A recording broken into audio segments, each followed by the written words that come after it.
Good afternoon.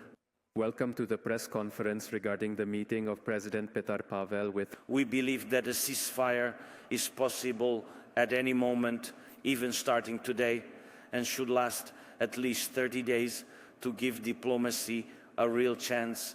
And I am grateful to the Czech Republic for supporting our proposal and position. For example, today they are talking about wanting some sort of partial ceasefire, but you should know, for instance, the number of assaults today is the highest in recent months. These days they show more than 200 assaults.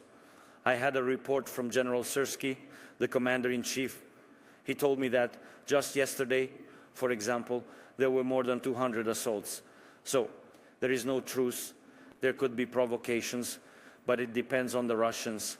And if someone still believes them, well, let them try it themselves. In my opinion, if Ukraine is strong, the war will end as quickly as possible.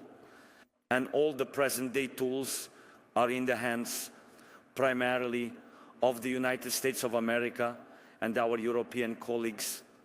Preserving the alliance between America and Europe is task number one, to make Russia go to a complete unconditional ceasefire, especially since this was a proposal from the United States and we supported it. This is also a priority task. I think that this union will influence coercion, this union, the strength of the alliance between America and Europe. And all wars end.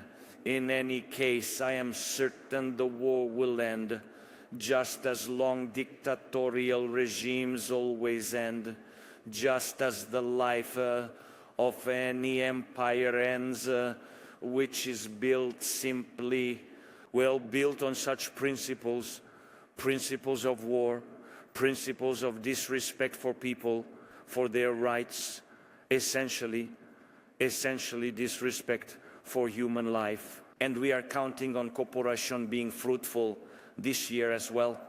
We discussed 1,800,000 shells this year as a possibility. This is a very strong decision.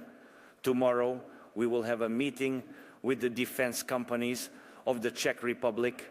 We are preparing more specifics. Countries seem to be financing us, and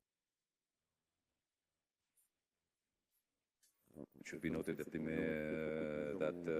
if anyone holds all the cards to end this war, it is President Putin, who can do it with a single decision, but so far he has not shown any such true will. Thank you for the question. I think that we will take steps. I think that